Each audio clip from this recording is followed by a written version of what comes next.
All right. Good morning, everyone. Yes, I'm Ignatius Jugura, and I will be your host for today.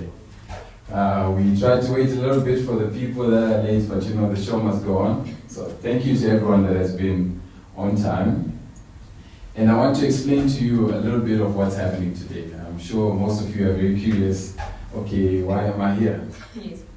Firstly, I think I just have to explain that I have a few friends seated in the audience, and I can look at them specifically. When I told them about the event, the first thing they asked me is there going to be food? So yeah, there is a cash bar outside, but also we're here to start an entrepreneurial conversation. And to explain that a little bit more, 3 months ago, I started a business podcast on the side, just having fun, being an entrepreneur myself, and it got more attention than I expected. And through scrolling through the comments and speaking to more people, contacting more people, I realized there are a lot of topics that we just kick under the bus and we don't speak about. And sometimes people also want to connect with other entrepreneurs that are experienced, but they don't know where to start. People always come to me, Ignatius, how do you get your guests on the podcast?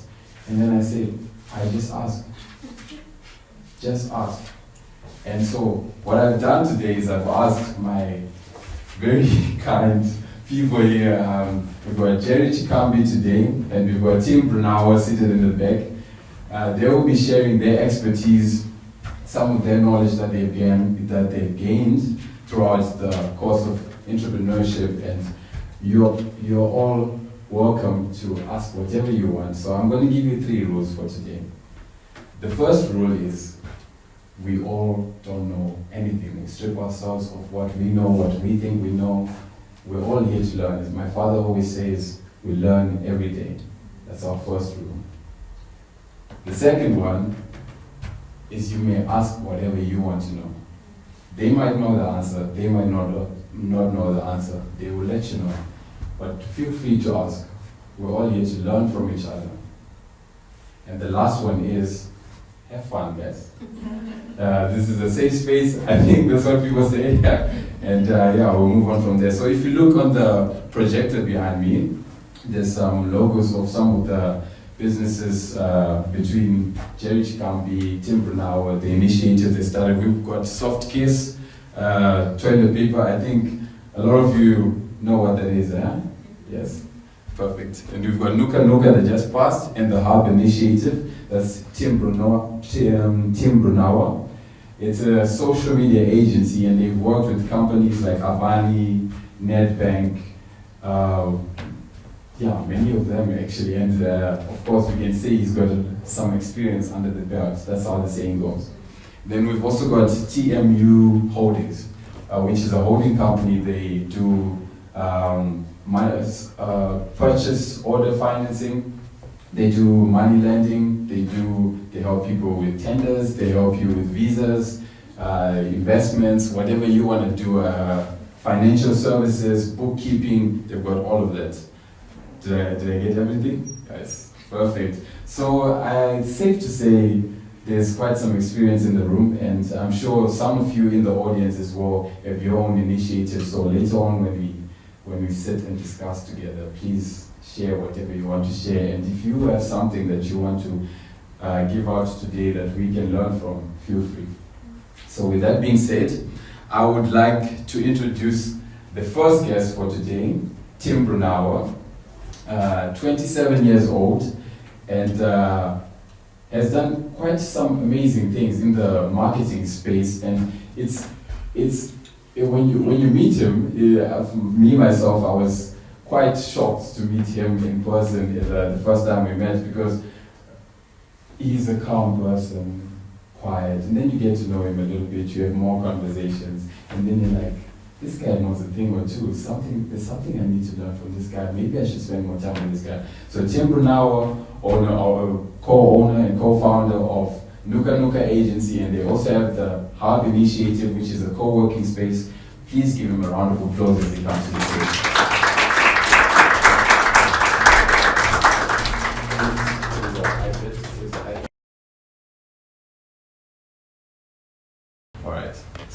Tim, we've got a little audience here. Please introduce yourself to the people, tell them what they need to know and why they should listen to what you have to say. Okay, so first of all, my name is Tim Brunauer. Many people ask me, am I from Windhoek? Am I from Namibia? Yes, I am. I'm born, bred in Windhoek from Namibia, lived here all my life. What I've done is, I started off in school pursuing a passion. And that passion for me was photography. I really loved working with cameras, I loved capturing beautiful landscapes. And during that time, I realized, you know what? I want to pursue this passion of mine. So I think I'm in good company here because I complement Jay very well. I'm an uneducated man. So I started in school, I just started hustling, and I never got a university degree. But I pursued my passion, and with that, I started looking at what are the needs of the Namibian market. Now, when I was starting my business, what I did is I went to another studio, another creative, and I asked him, can I work for you? Because I want to learn from somebody who really knows what they're doing. And I think that is a testament to something I really believe in, is having strong mentors. Having people that you can learn from, having people that have more experience than you and that can give you the shortcut, so to say, so that you don't have to make all the mistakes yourself. And I was very privileged to work under this photographer for 2 or 3 years, and then at the end of it I was pretty much forced into starting my own business because unfortunately he became ill and he ended up passing away. And being put in that position, I was, I didn't have any business experience in running my own business. I had to either sink or swim. And so I just started working with the clients I knew. I did a lot of cold calling, a lot of emailing, a lot of seeing clients in person. And slowly I built up my client base and I was able to gain some work. But I quickly realized that with photography, work is up and down. And you have great months or you have really bad months. And I wasn't comfortable with that. I wanted consistency in my income. And so I asked myself, okay, what else does the market need? Where's there a niche that I can infiltrate that will secure me a better source of income? And what I did was, I'd been working for a big advertising agency on some projects. They're called Advantage Advertising now. They were called Advantage Y&R, and I'd been shooting for them for Standard Bank, for Number Mills, and I got a very good insight into how the advertising agencies were working. But I realized that, small Namibian businesses who want to be seen just don't have the budget that these guys have. They don't have the finances to be paying such huge retainers on a monthly basis. And that's when I looked into digital marketing. And I knew a little bit about social media. I'd been promoting my business myself. And I had 1 or 2 private clients that actually approached me and said, hey, you're creating this great content for us. We don't have the time to actually do our own marketing. Do you know somebody? And I decided, you know what, I'm that guy. I'll learn for you, and I'll do all the research that's needed, and I will help you with your social media marketing.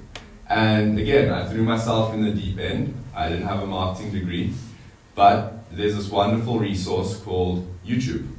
And I spent the time, I learned everything I could, and I would apply that every month. And I made it very, I highlighted the importance to my clients of having performance-driven results.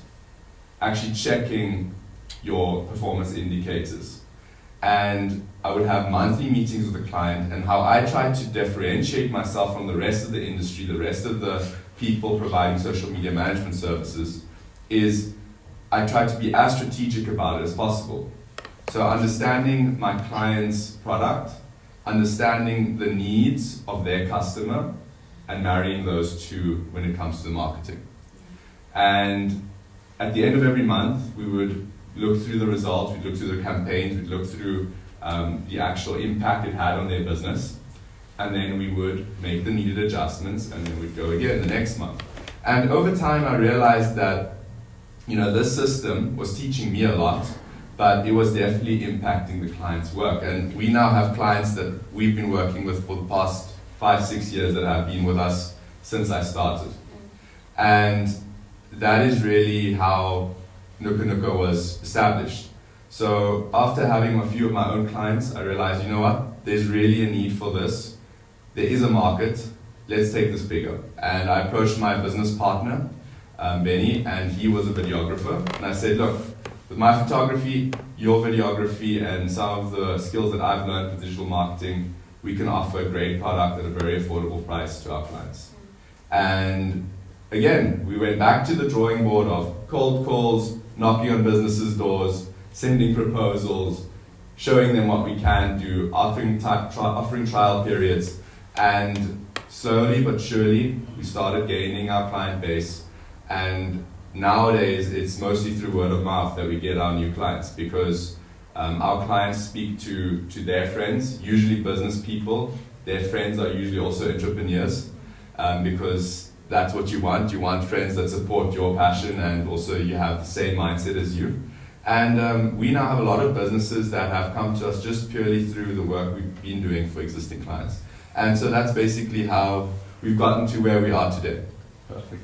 And I think from everything that you said, that people can also understand is here is you're basically in the marketing industry, and you definitely have an understanding of, because a lot of people have businesses, but they don't know how to bring it to the marketplace in a way that people can accept that product. Because in most cases, you start a business, right?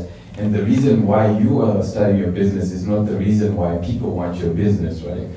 You might be selling because you want to make money. People don't care whether you make money or not. And that's what marketing is all about in this sense, is how do you influence people's minds into accepting your product, accepting what you're bringing to the market. So as we move on further, I want you guys to definitely think about that, and within your questions that you want to ask, understand that Tim has the experience in the marketing industry, helping other businesses launch their products and also helping other businesses maintain their customer base. And just to move on a bit more forward, what are some clients that you've worked with that I haven't mentioned? I think I remembered you've worked with KFC and the NBA. You guys recently did a project about that. Any of your favorite projects or moments in business that have been very pivotal for you that you would like to share? Yeah, well, I think with our business, we have both a production leg and a marketing leg. So on a production side, we work with a lot of big brands. We've been fortunate enough because we really try and push the boundaries in terms of what is quality content, and having the expertise and experience to deliver every time. We have a very strong, I want to say, ethic around how we deliver our content. So from the planning phase all the way through to the delivery phase, our focus is making sure that we exceed the client's expectation. So whether it be our timeliness, our reliability, or the standard of our content, those really play an important role. So because of that, we've been able to work with some really great clients. As I've said before, other advertising agencies actually book us to shoot their content for them. So with that, we've worked with clients such as KFC, Namibian malls, including like Top Score, Pasta Polana. We've shot for Nedbank. We extensively shoot for their PR side. We do all of their video content. We've shot for the likes of Standard Bank, as I mentioned, FNB as well. I've shot campaigns for them. We've shot Marathon Sugar. So there's really a big base. Hansa Draft. We've done a lot of work for that in terms of the actual production side. Then for marketing, as I said, our focus and our target market, there are the SMEs. So we've got, for example, big property clients such as the managers of Mega Center Mall, Chivarongo Mall, Rundu Mall, Gwashamba Mall, and Shakati. So that's Sapland Property Group. They're a big client of ours. Yes. We've done work for the likes of Niku's. So Niku's is a pub, and they used to be Dross, and we had a look at who is their market, Yeah. and we tried to do very specific content.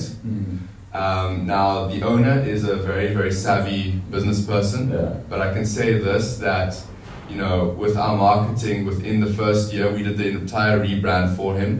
Within the first year of his rebrand, his business grew by 40%. Wow.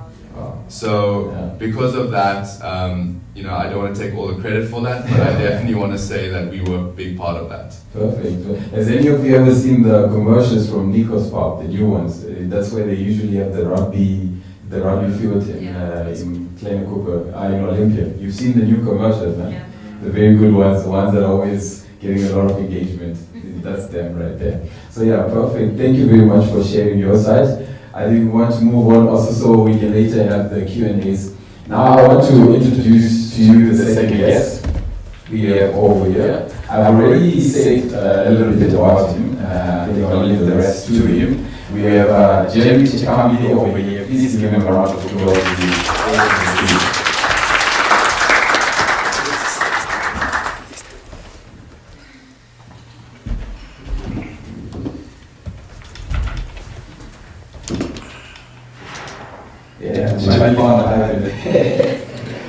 Good morning, everybody. Yes, so Mr. Jerry Chikambi, sometimes people call him Mr. Oxygen. You want to tell me about that story before we move on? Okay, why do people call me Mr. Oxygen? During COVID, there was a time where there was no oxygen in the whole Namibia. Then I capitalized that opportunity. I went to buy a lot of oxygen from China. Then I used to run all over. So whenever the police, they stop me, I tell them I'm Mr. Oxygen. Please leave me alone. I think once upon a time, the president called also. He said, oh, I'm hearing they say Mr. Oxygen. And that was me. Lovely story, man. So yeah, we want to know, who is Jerry? Tell us about the journey that has led you here where you are. Okay, thank you very much. Jerry Chikambi is a boy from Sauyema. Sauyema is a small town like Havana. I don't know if you guys have been in Havana. Moroccan. Yeah. No. So yeah, I'm from Sauyema. Nothing was very easy for us. Yeah. It was a very difficult place. I was raised by a single mother with 4 ladies. So we're staying in one room, like the one we are here. No rooms. We just sleep like that. So growing up, I wanted to become a teacher, but I saw the teacher, they always stay half day at school. Then I wanted to become a soldier, so I can kill people. But then later I realized soldiers, they look dirty. Then I saw somebody who looks very clean, and I said I wanted to become a chartered accountant. Then I focused to do accounting. I was one of the naughtiest guy at school. I remember there was a time they even found me at the ladies' hostel, and they fired me from the hostel. But one thing I can tell you is the dream I had. My mom always believed in me. So I did commercial science. Commercial science, I did fiscal science and accounting at the same time, which is very challenging. I think for those who were in grade 12, they can tell you. So I did those things, and people always, in the whole family, they thought I would never make it. But I passed. And all those who never believed in me, their kids, they failed. So I came to university. Coming to university, I pursued in accounting. I was admitted to do electrical engineer, but then I decided to do accounting because all my friends were doing accounting. So I did accounting, my first degree. But during my degree time, there was a time I was spelled. I don't know if you guys know what spelled. I was one of a smart guy, but I used to help a lot of people. So somebody went to a witch doctor. So when I'm writing, I think I'm writing the correct thing. Meanwhile, they come wrong. So I failed my 3rd year. But I never gave up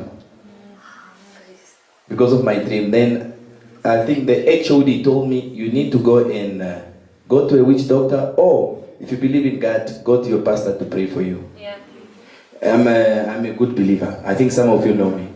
I'm a good believer of God. So after a year, all those cases, whatever which people did, it disappeared. I finished my first degree. Then I joined PwC. I did my article. Then I work in the bank. Now let's go to my professional life. I worked in Letseho, so the only thing I knew was money. And I had one uncle of mine who told me a story that he started his business by selling fuel in Angola. And his name is Tomeo. Then I said, oh, okay, this guy really inspires me. His name is Tomeo. So if you see the name TMU, it's Tomeo. He doesn't know until today because it inspired me. But later on, because I don't want him to know the secret, I said the name is time is money. Because where there's no time, you won't make money. And where there's no money, there's no unity. I believe some of you who stay home with your parents, you know, if there's no money in the house, you see your mom and your dad, they don't talk. So there's no unity in the house. As I was working in my professional life, I worked for Letseho. They never appreciated me. I used to make 10 million a month loans. You can ask them. They even used to call me names like V8 engine because no one ever made those records. But later on, one year, this is my young uncle. You remember? I told them that day that I think today will be my last day working for Letseho. They all thought I was joking. Then I went to buy myself a shirt. I think that shirt, the message said, bury them with a smile. Yeah. And that day I won awards. They gave me awards, and that was my last day. I never went back to work.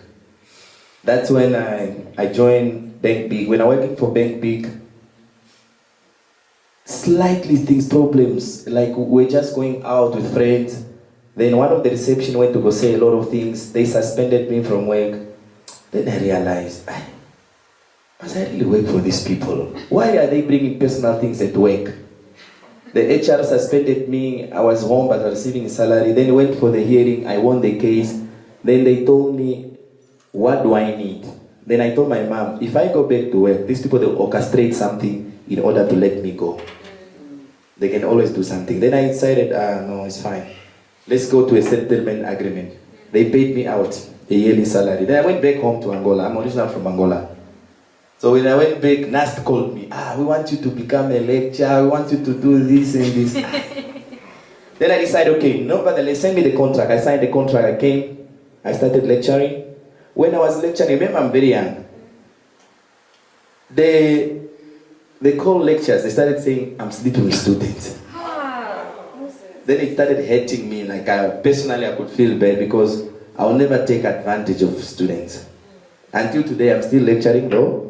So I told them I'm resigning from full-time job because they are actually depriving my value. And that's when it was 2016. Then I registered my company. That's when I started now. I decided and I just prayed and thought about it. I said, maybe I was not meant to be employee. I was meant to be employer. So what did I say about my journey? Just one thing is, remember, if things are always happening to you, you work here, it's not too dry, it's not happening, you do this, it's not happening. Just know that God is preparing you for something. So from 2016, I pushed 2017, 2018, then I started diverting. I'm someone who likes studying. I think I was telling some people outside that every second day, I need to graduate. And I can tell you, majority of people until today, those who know me, they always ask, but where does Jerry get time? Yeah. Because I graduated again this year. After 2 years to come, I will graduate again. You will see it. Yeah, why do I believe in education? Because I don't have a foundation. I come from a small room like this. Yeah, so I need to have security, job security. If anything happens, at least I can rely on. Even you, if they refer you to me, at least you have something to reference because I invest more time in research. So whatever I do, don't just think that I'm just doing it. I did the research. This event, when it came, I thought the event was supposed to be last weekend. You remember when I called on Sunday? Yes. So, because I'm launching another business in Swakopmund, but this is just leisure. I'm I'm taking jet ski, for fun, for people to enjoy the by Strand Hotel and the waterfront in Valves Bay. So I had to cancel because it was also cold. Then I told my partner, no, we can make it maybe when it's summer. So she was a bit lenient to me. So TMU was found that year, and we started with a lot of businesses. We started with bookkeeping as an accountant. Then I started with a cash loan because all I know is money. Let me not lie to you. I don't know any other thing besides money. But I don't have that money. Then I started supply and delivery. Then I started in manufacturing toilet papers. I can also build up a computer from zero to somewhere. We just give me a specification. So currently I'm investing more time in educating the youth or just to give career guidance. Mostly, I see majority of the people who are here, they are youth. Remember guys, when you are choosing a course to do in university, please do your market research. Look at the media. What is the need in the market? If we have now all of you doing HR, how many HR does a company employs? If you are doing public management, I'm not discouraging anyone.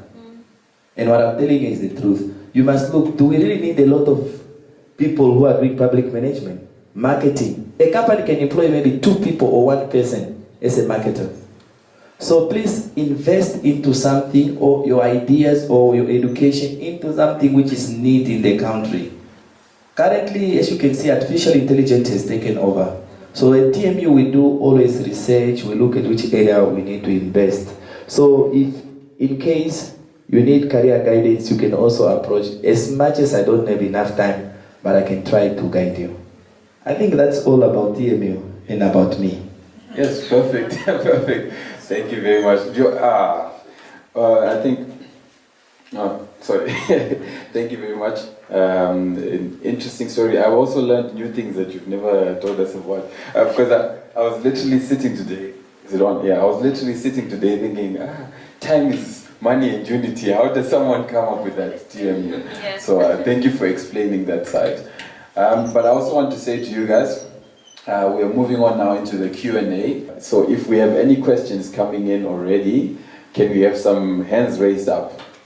Yes, perfect. You're the first one right there. Who do you have a question for? I have a question for Sir here. Yes. What advice would you give someone regarding mortgages and loans? Oh, thank you very much. Mortgage and loans. It's the same thing, eh? First of all, remember, mortgage is when you are buying a house. Obvious, if you have 3 million and you have a house for 3 million, are you going to buy a house cash?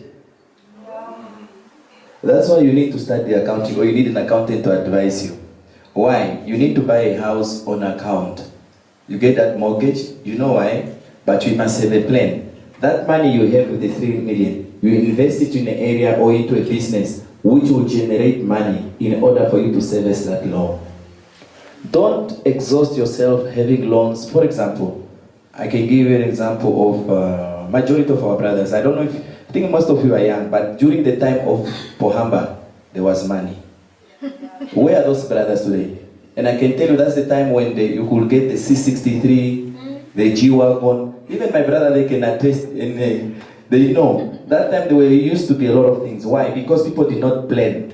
People were having cash, they were just squandering money. And they even have the guts to tell me that those years, on Friday, the whole ATM in Klein Veduk, they don't have money because they wasted in Pharaohs. So you understand. So if you want to take a loan or a mortgage, make sure that you have a backup plan on how you're going to service it. As a business person, don't use your money. Use the bank money to generate money. Did I answer your question? Yes. Okay. I actually also want to ask, Tim, if you could answer this, because you've given your side of the story of using the bank's money, but I understand in marketing it's mostly you're offering a service business. So if you could give us maybe insight on doing it as a service business, if you have used any loans or any bank funds, how you would also do it from your side.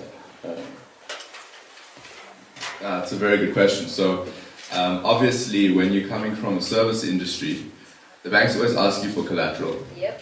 So they want to know how are you going to de-risk their investment in you. Yeah. And from service industry, I think it's a very big challenge, because if you don't have collateral, especially when we started with 0 assets. Yeah. you have to have a very strong case for your business plan. They have to understand where your money is going to come from. And the bank will not give you money if you do not have a strong business plan, and if you can also not show them that you've already built relationships. Because what we found is, I think many people think they need money to start a business. But if you're in a situation where you don't have money, you need to think a little differently, because if you don't have anything to start with, what businesses can you go into that will start generating you money, that will allow you to leverage that money to use for your business? You have to start thinking differently. You have to start thinking about, because I did TikToks recently, and just based on this point, and I said in Namibia we need more jobs, okay?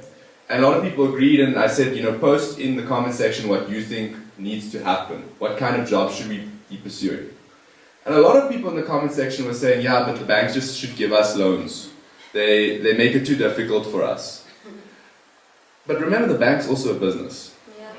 The bank is not going to invest in something that they do not see as a safe investment or safe enough.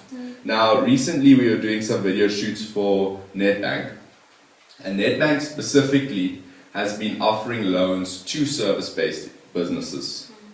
And they seem to be slightly more risk-prone or willing to invest in slightly riskier businesses. And they actually come and have a look at your business. They come to your office or wherever you're running your business from to try and understand your business. Other banks might not do that. And when they see your business plan, they say, no, this is not viable. So, from our side, what we've done, and I can be totally honest, we never took a loan, ever. So we didn't take a loan to start our business. We didn't take a loan throughout our business. The only loan we currently have is a Nictus loan, because we have a co-working space and we needed office furniture. And they offered really reasonable rates and allowed us to put in a lot of furniture, which would have been a massive capital investment if we had to do it from scratch. But Nictus was able to do that based on the fact that we had a strong revenue stream. We have strong income. They can see that from our bank statements. It's very viable. So I think to answer that question, if you are in a service industry, the initial answer the bank will tell you is, I can't see anything in terms of assets. I can't see anything in terms of income currently. We're not going to give you the loan. So what do? You need to find an income. So find a revenue stream that can start making you more viable, and also work on your business plans. Understand what the bank wants to see in that business plan, and understand that you need to look like something that is safe to invest into. So that's basically my answer, because a lot of people do feel like, I should just get the loan, but it doesn't work like that. Yeah. I think I just want to contribute on what he said. To start a business, you don't need money. It's true. I think I didn't touch that part. Maybe some of you are always wondering, how did you start the cash loan? I started my cash loan with 15,000. But today, God has favored us. Okay, what I'm trying to say is, you can have an idea of a business idea. Never give up. Go persistent. Ask him how many times he tried to have an appointment with me. I think some people you also know. He persistent, he forced, he pushed. Then I said, maybe there is a need for him. Why can't I listen to him and invest a bit of time on him? So, there is a credit scheme currently going with Nazria.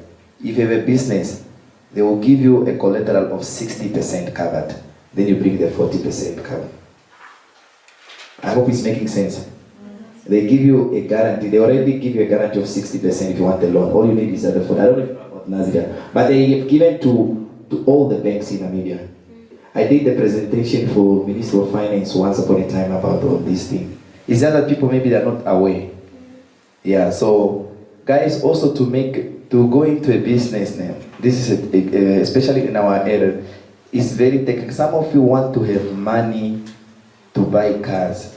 And we forget that don't use your projected income. What you're trying to say is, for example, you get an order today to supply stationery for 200,000. When they pay you that amount of money, the profit, the interest you added or the markup, that's not profit, guys.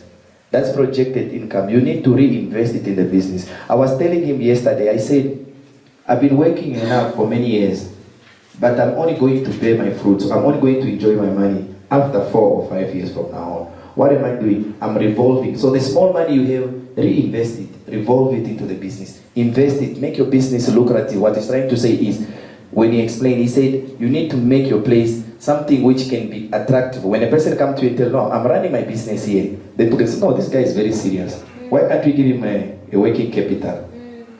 So are we together? Yeah. You can have the idea, he can have money. So look for someone, work with people. First, one day you'll be like, I had an idea, he had money, we came together and look at us today. Yeah. God has shown up. Perfect, perfect. Any other questions? Yes, right there. Okay. Both of we've heard stories of your success story, how you started off. Yeah. But my question to you, both of you right now, is that once you're running your business or when you started off, what are your main challenges? What was your stumbling block? That's what we didn't hear from you guys. Yeah. Success story we heard, but what are the main challenges as you are running and as you started off? So before they answer, I just want to give you guys a mic so you can pass it around. Where would the next question be after this one? Oh, okay. Then you can give them update, okay. Right, I'll start off. I think that's a very, very important question. And, you know, when you look at successful individuals, you very rarely see the answer to that. You know, many people see the success, they don't see the struggle. Yeah. And I think the one thing I always tell people when they want to start a business is you need to be resilient. Because you will have challenges. Yeah. So for us, I think massive challenge, and we still experience this challenge. I want to like full disclaimer here because we're an operating business. We are still young. We're still trying to grow. So this is always a challenge for us. Cash flow. And if you started a business with zero capital, your cash flow is so important because that cash flow decides who gets paid in the business, where does the extra money go, what do you reinvest in. You know, as he was saying, you need to constantly take the money that you are earning and put it into that business so you can grow. Otherwise, that business, you're going to take all the money out and it's going to die. So you need to keep reinvesting. If your cash flow is bad, you sink. And so one of our biggest challenges has been poor payment ethics by Namibian businesses. Where we've rendered the service, we've got our payment terms, and then we wait. You know, we were saying, so to give you an insight, this is, 100%, I'm open books here. We have a payment policy generally of 30 days. That's standard within the industry, within marketing and production work. After the work is complete, within 30 days, you should be paid. Our average repayment period of the last financial year is 54 days. That's the reality. What does that mean? First of all, we need to have better standards in place. We have to have better contracts in place. We have to make sure we work with more reliable clients. The second thing is we need a plan for the inevitable, that we will receive late payments. If you're not taking that into account in your business, you're going to sink. So I think that is probably one of the largest challenges we've had as a growing business. Okay, I like what he said. I want to answer on the accounting perspective. Guys, delaying pay.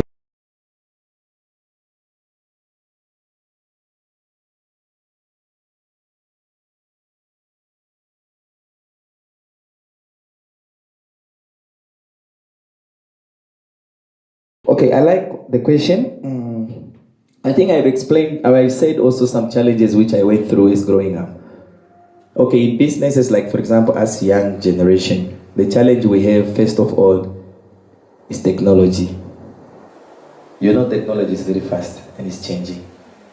And secondly, is the community. How do they look at us? If you have a small heart, you will want to be on social media looking, how are the other people doing? Investing. I always tell people that don't be like a current status. You know the status they put today, you also want to be like them tomorrow. For what? If I cannot afford, I cannot afford. I can tell you the truth. I was one of the people used to laugh at. I used to be nobody. But today when I come on the place, people will feel my presence. Why? Because I was always humble. And I'm still humble. I'm still the same person. I'm still carrying on the same jacket which I wore before. I go through people where they can gossip. Where people... I think majority of you then maybe know about TMU. They said, no, TMU is owned by the family. Apparently, I get money from my grandparents, my aunties, because they are CEO. I can rest assure you. We get all those insults where people can say, no, who do you think you are? We get challenges whereby we wake up. I have 47 employees. I don't have money in the account to pay salary. Month end is smelling. And those employees, they even come to work. That, you know, towards month end, the employees, they even work harder. And the accounts are having white party. No money in the account. And the bank cannot give you an overdraft just today and say, I want to pay the salary. We go through those. We have problems like family. You know, family, they will start saying, no, who does he think he is? Her kids or his kids, they are doing very good. Who are they? They start mobilizing conflict between the family. We get those one. We have challenges like NAMRA. NAMRA will come pay the VAT, the tax. We have to pay all those challenges, they always come. But one thing I can tell you, you must have a mentor. You must have someone who is older than you listen to. Because they have went through that. They guide you, they give you that comfort and hope for tomorrow. That this thing can be, you can overcome it. Once you don't have someone who can mentor you, I rest assure you, you will be a history. But because we are here now at this position where we are, is to encourage each other to say, get someone who you can hold. And listen to your pastors. Read the Bible. It can also comfort you. It can give you some courage. And I can rest assure you, ask my employees, none of them I ever said that they never got paid. In the past 7 years or 8 years, they've been working for me. So what am I trying to say? We go through that, but we control our emotion. You must be, even if things are hard, I cannot show you that I'm going through that. Ask I think my friend, they see me in the gym. Sometimes they be asking, why are you pushing so heavy today? But they don't know that what I'm going through. You must get something where you can lean on. You get it? So we go through those patches, you understand, but we have to have someone you can listen to. You have to be humble. You have to listen to other people's feeling. You have to collaborate and always get into engagements, like events like this. At least now you are listening to my problem, you are listening to Tim's problem, you are listening to his problem, then you can relate that, oh, you see, that day I gave up. If only I could not give up, I could go to my auntie or my father and help me. I hope I've answered your question. Thank you. I would just like to add, just to that still, I think that is really valuable advice that Jay gave there, because you really need to be resilient, as I said, in terms of your mindset, because you'll have those days where you feel low, and imagine you have people working for you now. They can't see that. You are the leader. You need to make sure that you stay resilient and strong so that they can maintain their trust and hope in you, because you're the one who is responsible for them. So it is important to have a mentor who can guide you through situations like that as well.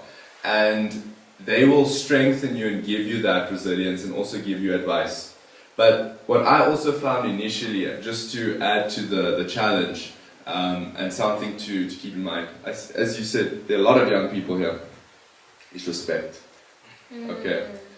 If you're starting a business and you're young, and I was 21, by the way, when I started Nuka Nuka, people don't take you seriously.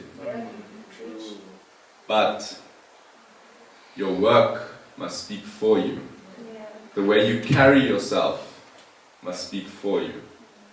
Because even if you're sitting in that boardroom and you're busy pitching your heart out to the CEO of a company to tell him why you should be doing their marketing, and he initially thought, I'm going to just spend 5 minutes here, and you need to impress that person with the way you act, the way you carry yourself, the way you also accept sometimes disappointments. Yeah. Because it's prone that you will fail sometimes, you will get rejected sometimes. But it is important that the way you carry yourself on those situations reflects in the way that people can see you. So even if that CEO says no to you this year, but he sees the way you carry yourself, the way you've accepted it, the way you say to him, you know what, thank you very much for your time, you're still polite, you still send him a follow-up email, you know, thanking him again. The way you use your business ethics Yes. to carry yourself will get you that meeting next year again. That's true. And maybe this time you'll listen more attentively, and maybe this time you bring to the table what he's looking for. But the fact of the matter is, when you're young, people will not automatically respect you or automatically trust what you have to say. But you have to push past that. So that is one of the biggest challenges we experience. But what we found and what we've learned, always be the most prepared person in the room. Always be the most courteous, the most well-mannered, the most thoughtful person in the room. And at the end of the meeting or any discussion you have, make sure you leave the lasting impression on the person that you were talking to. Okay, just finish off a little bit from my question. So you've spoken of your challenges, you too as well. So which I picked up is really resilient from your side. And from your side is have a mentor, have somebody that you can talk to. So to just finish it off, success story. What do you attribute that to? It's resilient, I understand, but is there any way that you look at your team and say, you know, my success story, I am where I am because of my team? Is it something that attributes to your success in your business? Your team is everything.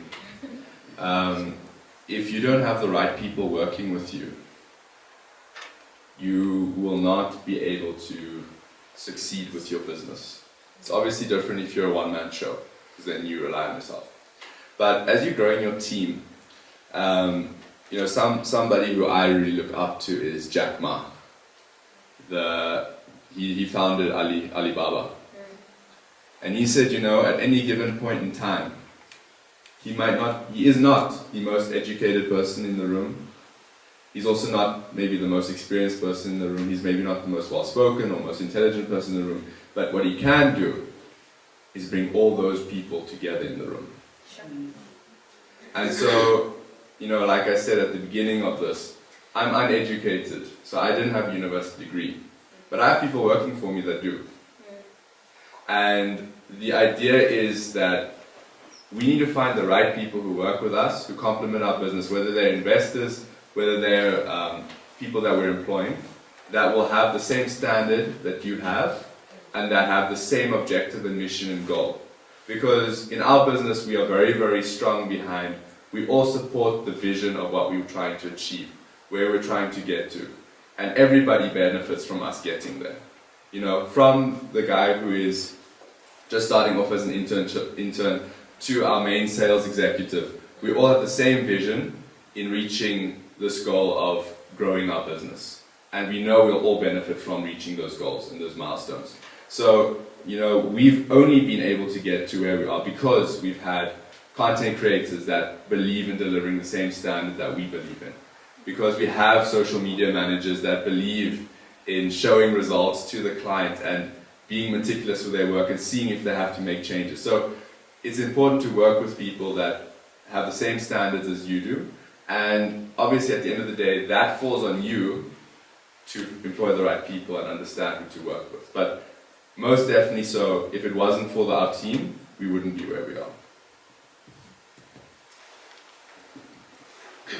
Right, so my friend and I here, we own a service-based business. We do it mostly like online. And I wanted to ask, we do run advertisements, but we're only 3 months old, so I guess the main objective should be just survival, not growth, but we still do a lot of marketing.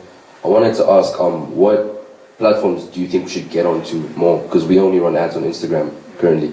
What platforms are like booming and things of that nature? What business are you doing? So we teach people German. So yeah, we teach people German, and we also help them prepare for like exams that they have going on. Okay, very good. So, with marketing, the question that I always ask the people is, where do you find your audience? Where are those individuals currently? So, you're using Instagram, great. In Namibia in general, and this is just a blanket statement, it doesn't apply to everything, but in Namibia, Facebook is your most powerful sales platform in terms of digital marketing. There are way more people on Facebook than on Instagram.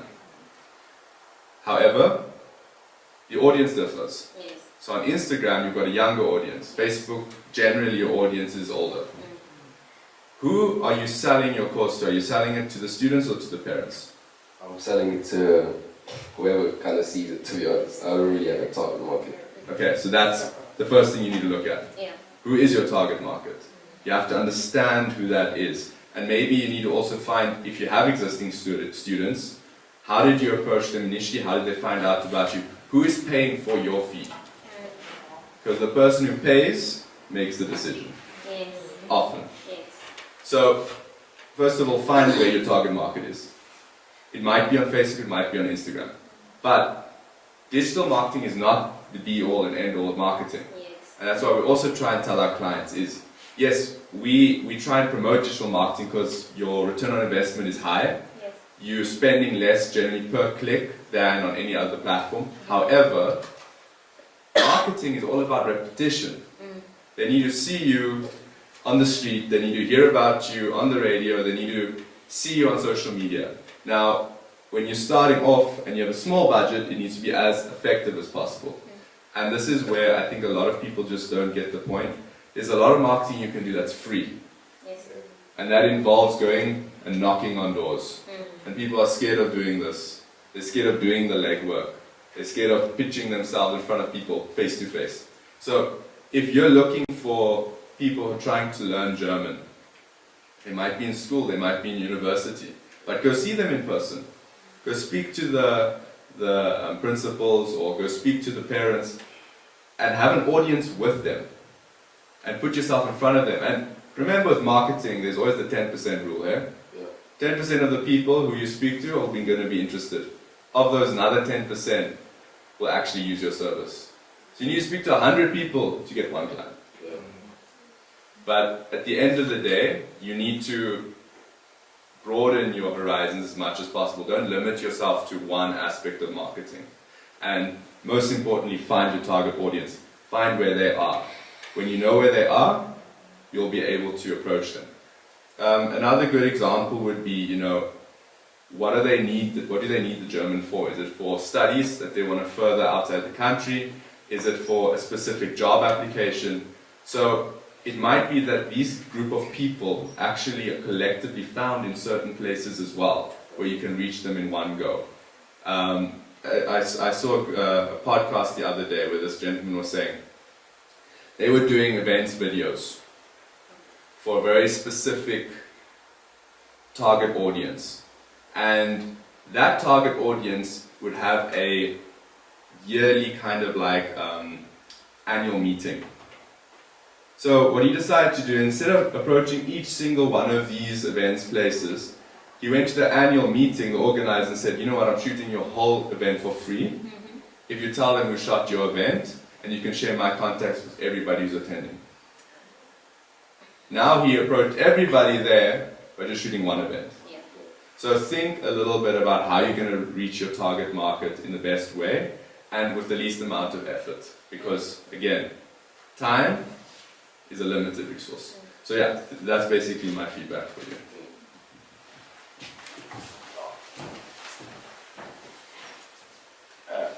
By the way, that's my brother and his friends. Yeah,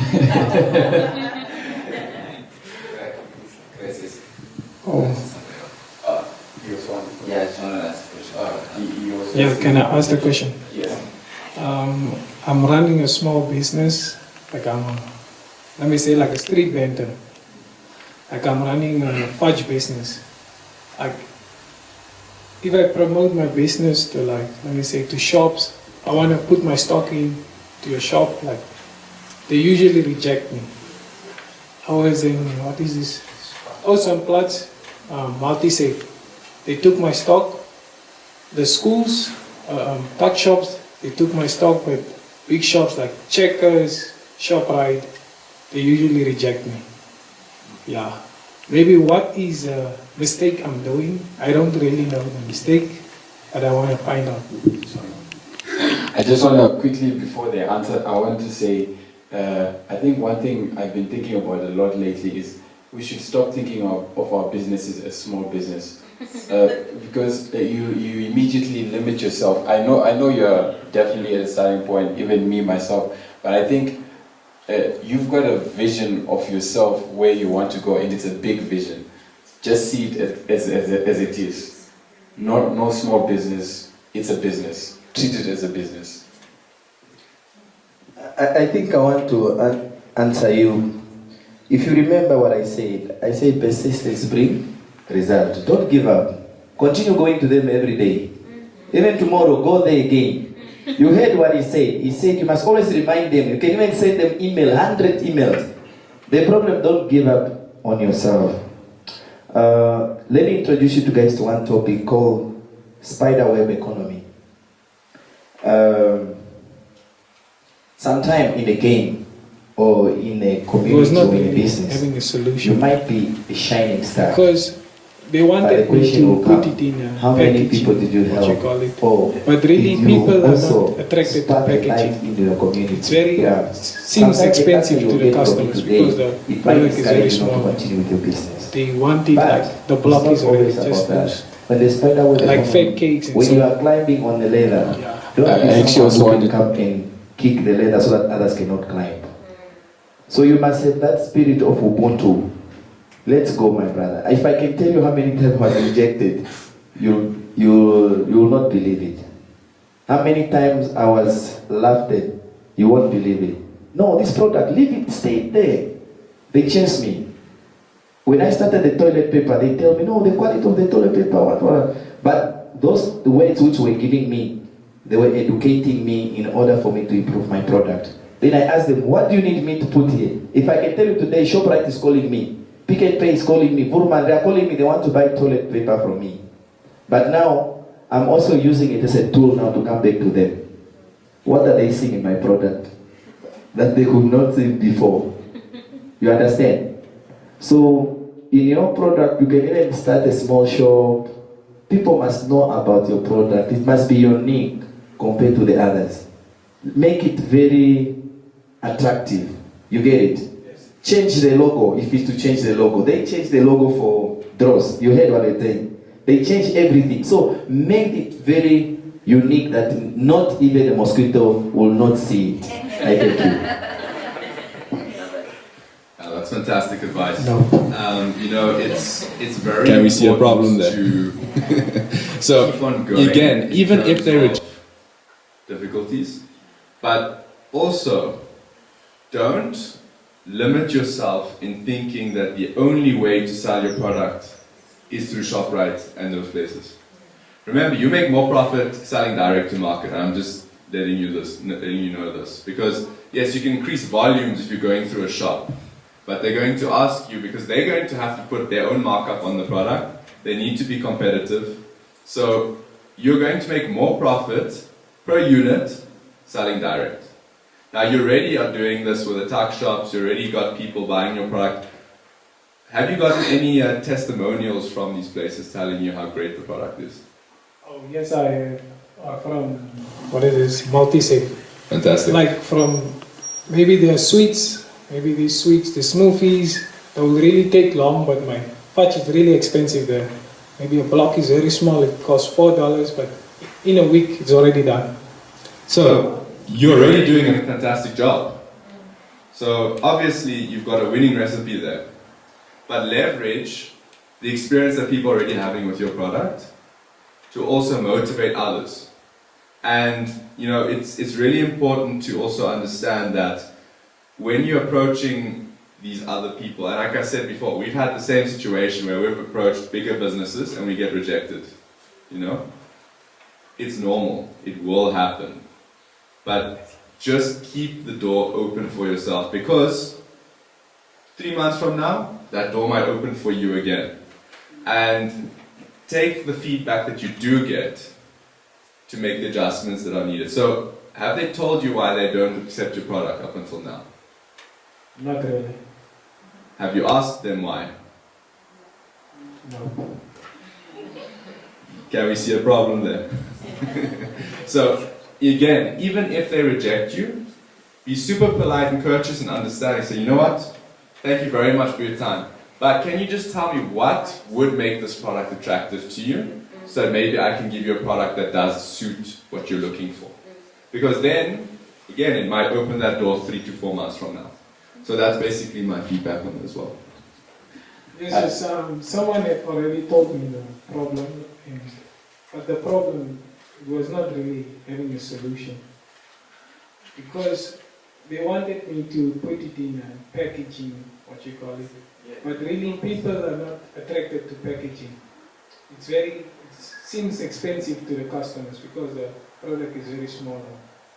They want it like the block is already just loose, like fat cakes and so on. I actually also wanted to speak on a bit of that. You spoke of packaging. It's also so. When I say cool drink, what's the first drink that comes into mind? Coca-Cola. Coca-Cola started on the back of a truck, a wooden truck. They were selling their drinks out of there.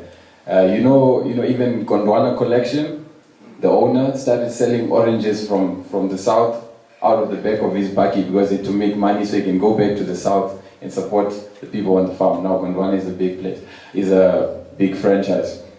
Now what I want to get to with that is, you spoke now about packaging. And when you think of cool drink, you only hear Coca-Cola. When people think of fudge, you could become the fudge. That's where packaging comes in. Packaging is not just wrapping your fudge in a piece of paper. It's the branding that you're buying into. The reason why you will go and pay $5,000 for a Dior bag is not because it's a bag and it carries a lot of things and my phone has a nice pocket where I can put it in there. It's because it's a Dior bag. The reason why you go and buy a Mercedes and pay $5 million for it, it's not because the seats are so comfortable. Obviously that's a benefit, it's a luxury. Sometimes the seat belts will come and be pushed out for you and you can just pull it in. No, you're buying into the lifestyle of Mercedes-Benz. Yeah. So obviously, I know it can sound overwhelming, us telling you all these things, but all this branding, if you stick to it long enough and really do, for example, what he said is like, really do the work where you go to people, asking them, finding out what exactly about my product is bothering you, what can I perfect, what can I do better, what can I change. You test hundreds of different of branding. It's going to happen that your product is going to become very good because it already tastes good. Now it's about what are people buying into, because people ask, we don't like to buy things just because they're not, we want to buy it because also we want to be part of the lifestyle, you know. We use Apple phones because we like the whole thing about Apple. When people see your 3 stoves on the back of your phone, then they're like, you know. The other people like Android because you know it's faster. You can do more things with Android. You know, you can get all the hackable stuff on Android. Yeah. So so I think that's definitely something you should think about with your fudges. How do you beat the other fudge? Because I've probably met at least 100 people in Windhoek that sell fudge. And in Food Lovers right now, I know there's a small piece of fudge that they sell at the till. I don't know if anyone has seen it. Yep. But what's so different about that fudge? They have a very cute packaging. They even put their fudge sometimes in pink colors. Where else do you see pink fudge? Yeah. You know, so really think about that, man. Be creative with your product. The problem is not the fudge. It's definitely not the fudge. Yeah. It's everything else around the fudge. So that's what I would like to say. Yeah. Oh, we've got a question here in the front. That's fine. My question is to both of you guys, and it's threefold. It's more broader. So the first fold is, what do you think about the state of the Namibian economy right now? And the next one is, what is your take on diversified sources of income or diversified business ventures? And what, I believe you guys have engaged in a lot of conversations with people from different business fraternities and all that. What do you think is the current drive of the major commercial side of the economy of Namibia currently, of what people should focus on be it a larger scale or a smaller scale? Thank you. Thank you. I'll start with the economy currently. As you can see that we are currently on the recovery phase after COVID. So currently the country is doing good. This is just my observation, because if you see now with the discovery of the oil and the green hydrogen, you see a lot of investors coming. You can see how much money we've got from the donors. You can see the livelihood is also improving in Namibia. Service delivery, you can see that even our service delivery currently, compared to previous year, you'll be shocked. I think Namibia currently is a business hub for Africa. So there are a lot of opportunity coming. And on my previous presentation I had with the Vice President, I said the same thing. This is the right time to encourage many people to engage into business, because there will be a lot of opportunity in the country. As much as we have a lot of money circulating in the economy, there will be a lot of business. Look at, for example, if we don't capitalize now, we don't start something, this Nigerian fly by night, there will be a lot in it. Do you know that? Especially now with petrol. But the problem where we are failing is, do the people, someone in our Havana or Mbili, do they know about petrol, the benefit which they can get from the fuel in Namibia? Do they know anything about green hydrogen? So that's what where the government is failing us. But so far, we are doing good. Now let's look at the other question, diversity. Is it diversity? So, you must always be smart. You must look at the areas which is doing good. Guys, let me be honest with you. Entertainment, it will not take us anywhere. I see majority of the youth, they want to own bars, clubs, they want to have these events. I know I participate in most of those events, but believe me, you will never see me putting money to bring an artist here. I can do the visa, I can do everything. Why? Because our population, first of all, is too small. Diversify yourself to areas which is bringing money. Ladies and gentlemen, we have doctors here. Start your own practice. In Umuthia, how many doctors do we have? In Rundu, how many doctors do we have? Guys, look at this area. Look at things like, for example, if your father is sell kapana at home, do you also want to sell kapana? No. So you must create a certain service which you provide now. For example, let's say if my father is doing that, I can bring now, let me say, I can be selling now cool drinks, or I can diversify. I will be now creating maybe a small office where I can be giving loans. Let's go back to TM itself, myself. I started with a cash loan. I started giving cash loan. Then from there, I went to SME financing, which is purchase order financing. Why? Because I've seen that this market now is saturated. The problem of us here in Namibia, we like copying what my brother is doing, I must do it also. Let's be creative. Let's read about, look at, for example, currently Kenya. Is it Kenya or Malawi? Kenya. Kenya has a strong startup hub currently in Africa. Read about Kenya, what's happening in Kenya. Look at the opportunity which are there. Let's look at the people who are already in petroleum, Angola. What opportunity comes with fuel? Let's look at Nigeria. What opportunity comes with fuel? So that you can now align yourself with that. Look at him. He said he learned everything on YouTube. You can also learn everything, all the opportunities coming in fuel from YouTube. Am I lying? So let's do something like that. Let's try to align ourselves with those things. Currently, our main focus in the country, you see, is just fuel and hydrogen. So guys, engage yourself in those fields. Learn more about green hydrogen. Learn more about fuel.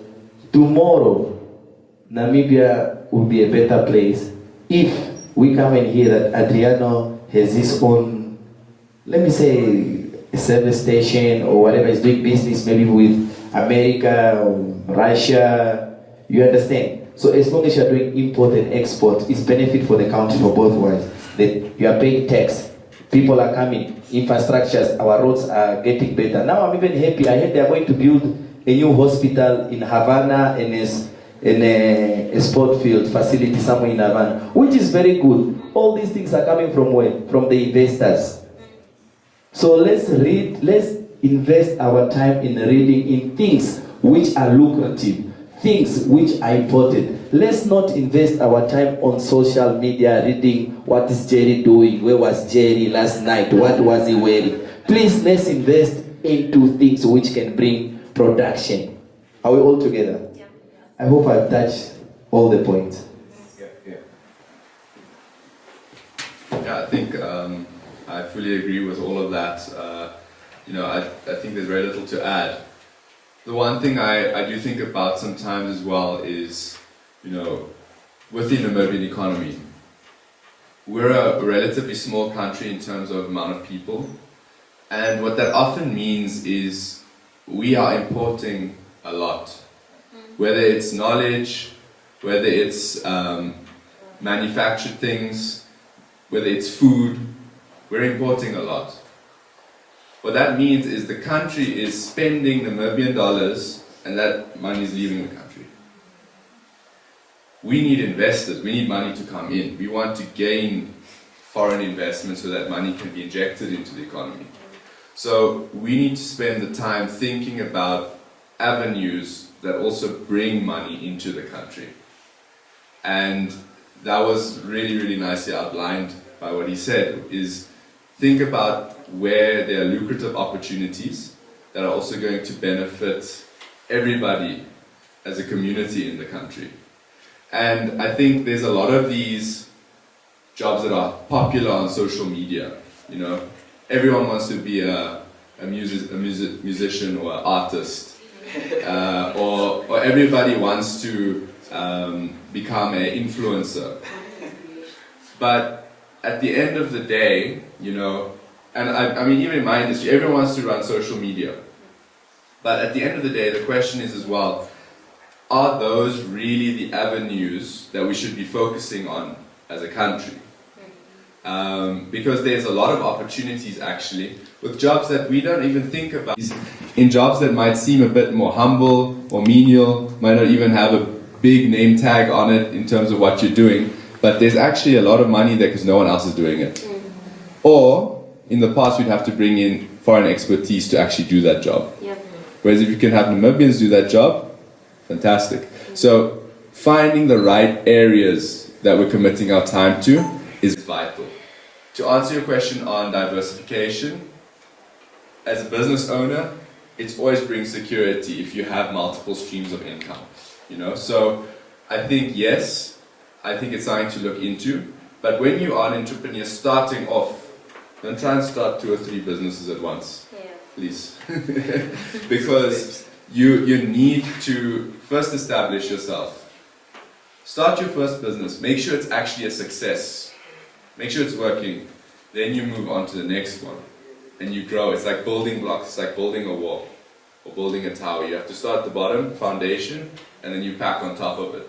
But if you're trying to build 5 towers at the same time, you're always going to be stuck at that foundation. You're never going to get past that point. So with us, we diversified our income by, first we started with production work, then we went into marketing.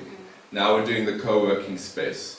But each phase has come after a specific milestone that we've reached where we feel comfortable with what we're doing, and now we're venturing into something new. But having diverse streams of income definitely does bring security, so I think that is an important aspect here. So what I would actually take from that is, if you have to diversify into different businesses, they have to be sort of compatible in the nature. They shouldn't be totally different because you probably do not know how that other business happens, or is that a problem? Well, I don't think so. If you have a look at the business over there, if I could ask, what does toilet paper have to do with cash loans? Okay, I think it's not always, they must not be aligned the same. But remember, you must do something which you know, something which you love, and something which you are 100% that it will generate cash. Guys, I gave a nice example. Must we all own clubs here? That's what I'm trying to say. You must look now. For example, if I start toilet paper, is it a need in Namibia, toilet paper?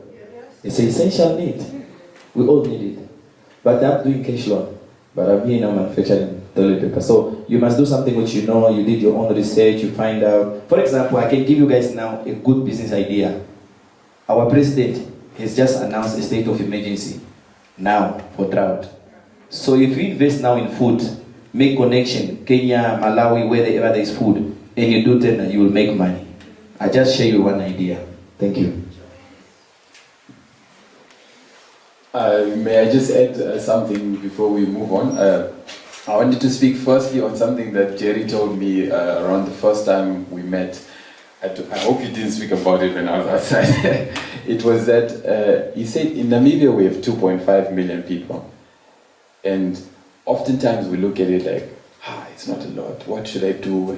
And then he said to me, we are 2.5 million people. Where do you want to go? And as we went deeper into the conversation, he explained to me, right now there are places where if you go into the north, they don't have pizza delivery. Why is that? There are no roads. He mentioned roads, but there are many services, like he said, that can benefit the community, but people, we just don't want to do it. And what I want to express with that is that we often look at first world countries. My brother asked me yesterday, and he said, do you think your event this one that you want to do, would do better if you're in a first world country? And then I thought for a bit and I said, I don't know. I try not to think about it. Because the grass is always greener where you water it. Yeah. I can look at the first world countries and I can say, they have more people, they have more money to spend. But there are also 1,000 more events happening the same day, and who's to say mine is going to be the better one? And I'm here, I need to focus on here. The impact I want to have here, right? And where I wanted to go with that is just because opportunity doesn't look like the way you want it to look, it doesn't make it any less valuable. So you see, we want to go because everyone there is driving Ferraris and Bugattis and private jets. Here there's also opportunity. It's just that the opportunity is that there are no boreholes in the north, there are no boreholes in the south, so you don't want to do the dirty work. You want opportunities that are luxurious, where you can go do... Sorry, I was about to say OnlyFans, my apologies.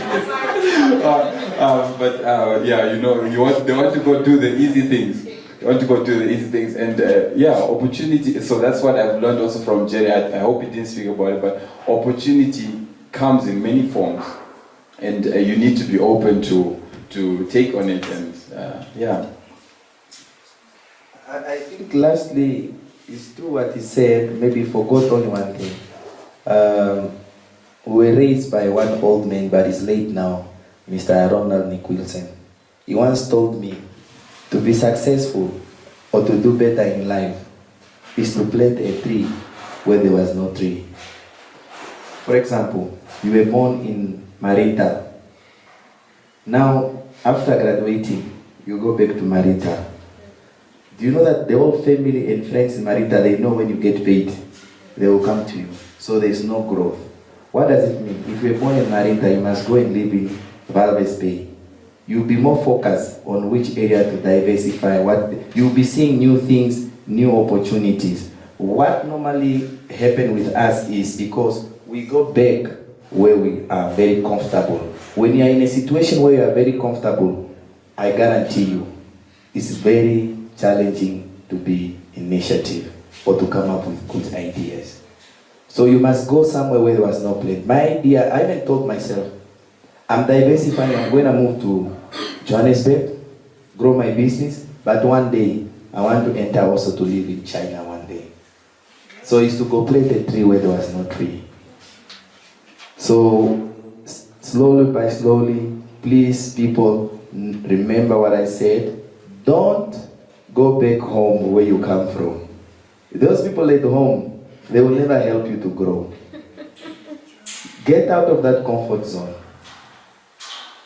Go somewhere else. You will see your life will change. And I guarantee you, you will tell me a testimony that day. So, that's what I wanted to share. Yes, hi. I just want to thank you, the two businessmen in front of us here. You guys actually gave me a real treat. Stand corrected. I just want to actually say this is like a real life story from the both of you. And you guys are so young and you guys have done so much. I actually run a business consultant and I had so many questions when I came here, but you guys answered all of my questions. I don't even have anything. I just want to thank you guys. Like, as I step out of here, I think I'll run my business very differently. From what I've learned from the three of you, mostly from the both of you, because you guys shared your experience. So I just want to thank you for this session that you had and the information, like real life, not like my restaurant with one rice story that we hear every day. It was like a real life, real experience. I could really see it from the expression. So I just want to thank you so much. Yeah, thank you. Let's clap hands for them a bit.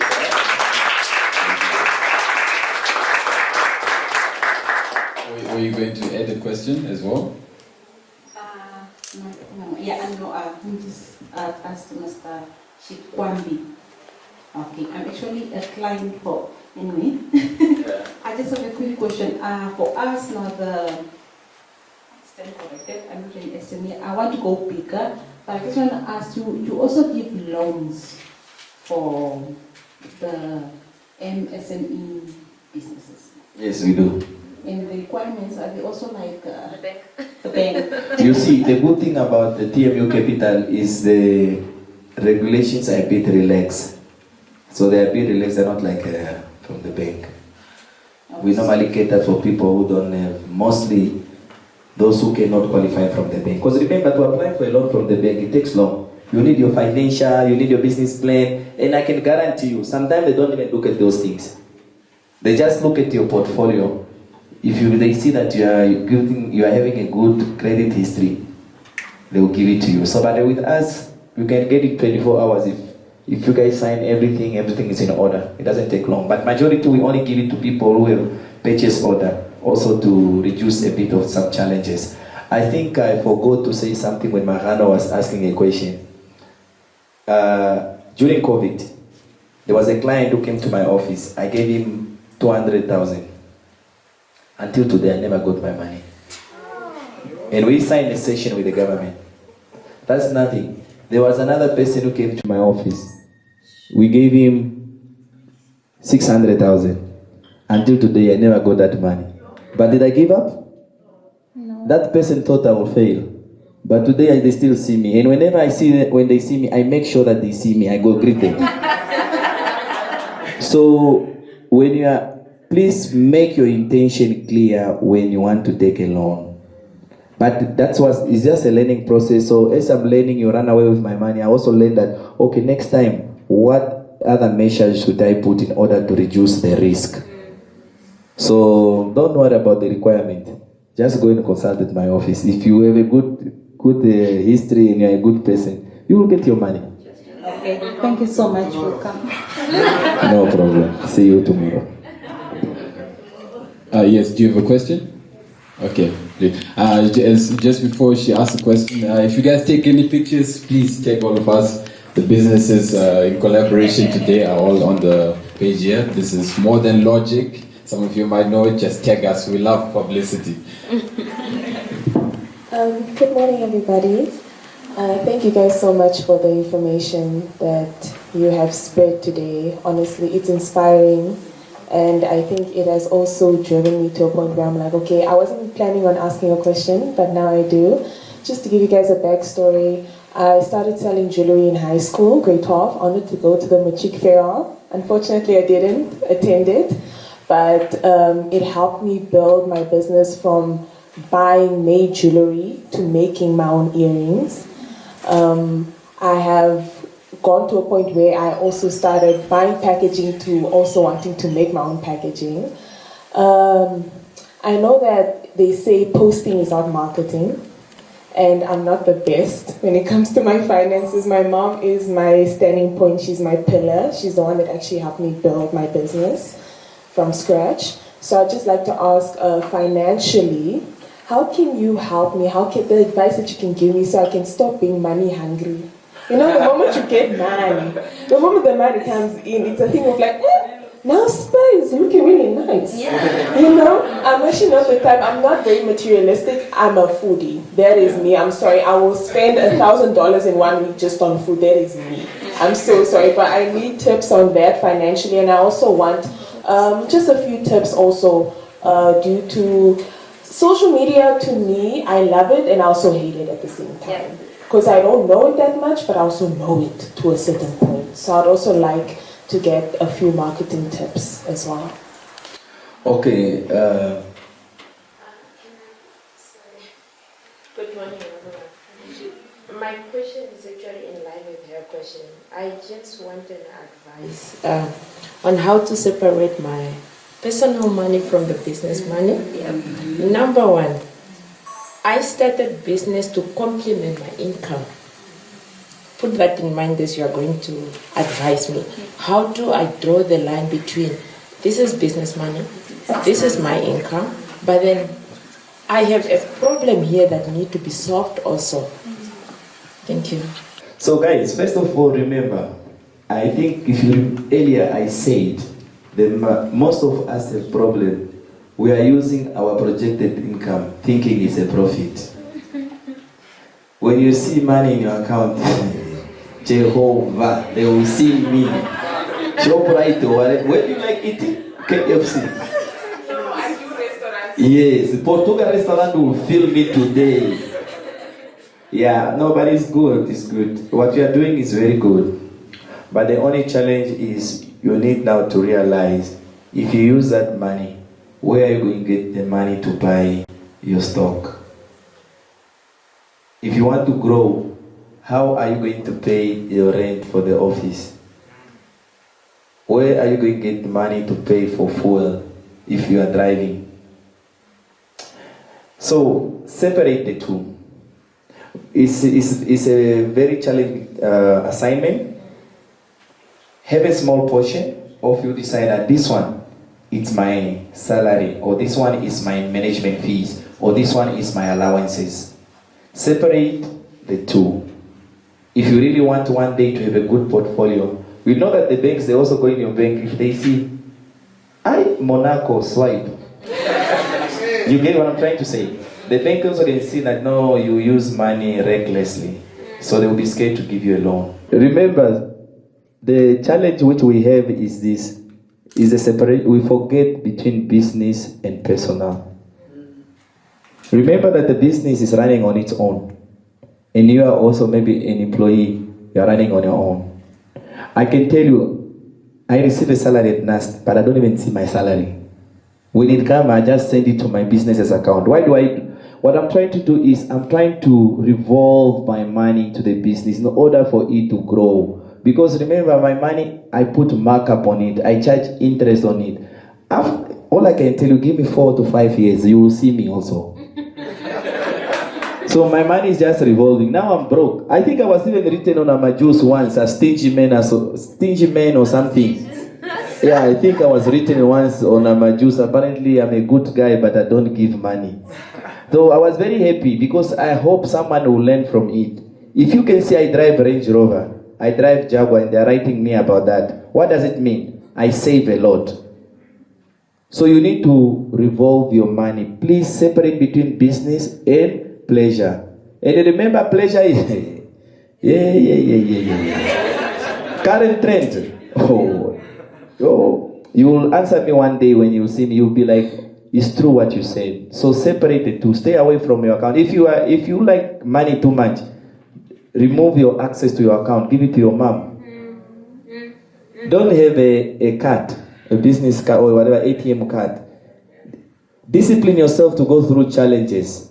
And I think lastly, what I want to say about this, guys, it's always good to learn from people who have failed and from people who are successful. Because people who have failed, they will teach you how to sleep at night when they are broke. But a person who is rich, you will never sleep if you lose 1 billion. So you must learn from both. So please reinvest your money into the business in order to give you more money. Because if you eat up everything, We are going to laugh at you. Like, look at her. She used to have a shop of jewelry. Today we are meeting at Mr. Jake Wang. Thank you. Yeah, I think from my side, my personal experience was in the first 2 years when I was just doing photography. My bank account was the business's bank account, and the business's bank account was my bank account. It doesn't work. Okay. The reason is 2 years down the line, you're asking yourself, why haven't I bought new equipment yet? The thing is, you need to become good at budgeting, and I know some of us can't budget, but we have to become good at budgeting, because you have to understand that there are goals that you want to reach with your business.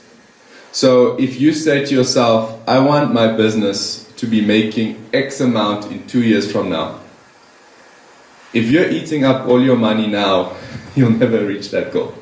So you need to set up a budget. You have to understand, okay, to reach that goal, my budget has to be set up in this way. For the first year of our social media business, we didn't pay ourselves at all. For the first year, the whole year, we were running our own little side businesses. I would have 1 or 2 photography shoots a month that I was doing myself. That would be my money. But the social media clients, our retainer clients, that business did not see us take money from it for a whole year. After that year, we started paying ourselves minimal amounts because the business needed that money to get started. And you will thank yourself 5 years from now for rather taking the bullet and not taking that extra money that's coming in right now, because 5 years from now, that business is going to be successful and you'll be able to pay yourself a salary from that business. But you need to put that framework and that structure of budgeting into your business, because if you don't, you're not going to succeed. So I can relate to what you're saying, but I think the most important thing is separate your personal income and finances from the business. And then the second thing is set up a proper budget in line with your goals and be strict with that budget. Be strict with yourself, because you're trying to benefit yourself in the future, 5 years from now, 10 years from now. Guys, you're still young. You don't have to enjoy yourself completely now, and then 10 years from now you're in the same position you are today. You want to be successful 10 years from now. You want people to come up to you and ask you, how did you do it? And you're going to tell them, I was strict with myself, and that is how I succeeded. So yeah, that's my input. Perfectly said. Thank you. Who wants to take the last question? Thank you so much for the guidance. Oh yeah. Who wants to take the last question? And then we can do the last few minutes of motivational speaking. Okay, no more questions? Okay, as we do our closing calls, I think I'll turn it into a question. I just want to hear from both of you each. Firstly, thank you very much for attending this. I know I asked you a lot back and forth. It was very short notice, and I appreciate that you did this. And now I want to know from your side, what do you think a lot of people are not doing in Namibia that we should do more of, and what are we doing very well? Because also to look on the positive side, what are we doing very well that you think as a Namibian community we should do more of? So, yeah. Okay, so I read recently now that Namibia is ranking 8th in Africa in terms of startups. And I read this on LinkedIn, and so it shows that Namibia has a good startup environment. As Jerry also said, now is a great opportunity in terms of money coming in. So I think we have an entrepreneurial mindset in Namibia. We have a lot of young people that are motivated to start businesses. That is very good. I think we're doing a good job there. I think in terms of where we are lacking a bit is, first of all, doing enough research into which fields and which industries we should be putting effort and time into. I watched another motivational speaker. I always forget his name. He's a really, really well-known businessman in South Africa. And he was saying he's concerned with South Africa because There are too many people trying to build apps while there are potholes in their streets. So are we focusing on the right things right now? So I think in Namibia we have a great opportunity, but I think we should see with our startups, are we going into the right industries that will be successful and that will have opportunity for growth. So I think that is really where we can spend a bit more time and attention on. And then also just in general, this is my experience with Namibian business owners, because we do marketing for different businesses. And something that I often find is an issue is with people who approach our business, is that they haven't done enough market research into their own product and into the viability of their business. They've got a good idea, but they haven't put in the time and effort, and they've started the business now, but then they don't know why people are not buying, or they don't know why their price is too high. They haven't put in the work before. So I think as Namibian business owners, as startups, we need to put in enough time, effort, and research in educating ourselves so that we are fully equipped for driving our business forward. So I think that is my input. Okay, for me, on the close-up, maybe what I would say is, you see, in Namibia, we have a lot of people with great ideas.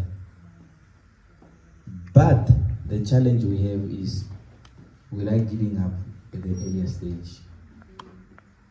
Why? Wrong association and wrong advice. So let's try to work on those habits.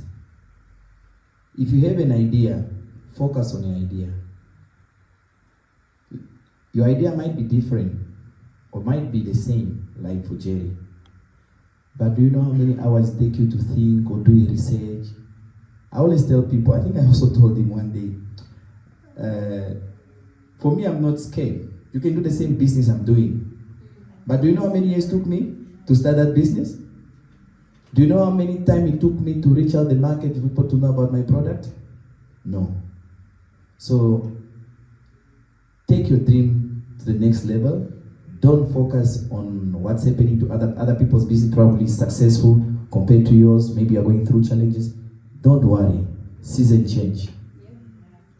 There was a time, I think I told some entrepreneur, I told them, I think you guys have seen the tenders. Some people are getting 1.3 billion to 100 million. I told them, don't worry. The hand which is feeding you always, one day will be tired. They will feed you also. So never give up. Strive towards that. Push. Let's focus on that. And invest more time on research. If you are into, let's say in IT, look which country is doing good in IT in the world. Google is the best. It will tell you. And when you go there, go in that profile of that company. Read about that company. What are they doing? Which type of people they have in their company. Follow them. Check what papers. You know, when you go into encyclopedia, you will find out what books they read. You will find out what they normally do on their spare time. So invest more time on those things, on reading about your product, on reading about yourself, aligning yourself with the industry. So the best way you need to do is follow the rules, register your company. Some of you are just here saying, I'm running a business. I hope you really register a business. Don't run cooker shop businesses. Are we all together? So register, make your business legitimate. Register yourself for tax and NAMRA. Always social security. Do the right thing, open bank account, separate from your personal. And focus on your business alone, please. If you diversify, or you start doing a lot of 2 or 3 things at the same time, you will lose focus and you will give up. So let's push as Namibian. Let's work together. Let's make Namibia a better place. Let's make our nation proud to everyone, our generation which are here with us, and the next generation coming. Let's make this opportunity for others to realize that it's doable. Let's not give up. And thank you very much for everyone who came. It was very cold. I was even telling him that, the people didn't even come. You understand? But all I can tell you, it was a valuable opportunity for each of us. We learn from your question, you learn from what we've shared. This is not about one-man show, it's about collaboration. We don't know, but we are all learning from each other. Today, when we're driving, I told him, if I give you 10,000 and 10 million, you will not know what to use it. Why? Because you didn't work for it. You will lose it just like this. One of my friends is, he lives in South Africa, he's a businessman. They call him the international blesser. He pays bills for people, women and stuff. But I always tell him, that money you are paying, where are you getting it? If you can invest it in this business, you can change someone's life. Do you know that paying I think he paid Kanye Bao's bill was 730,000. Then I asked him, this money, if you build a school, you will change the whole community. You understand? So guys, let's prioritize our things. Let's do the right thing. Let's prioritize good things. Let's stay away from things to impress. Focus on your business. Are we all together? So in Namibia, currently we are doing the right thing. And it's very good to see that my fellow young youth, they are also interested into business. Thank you very much.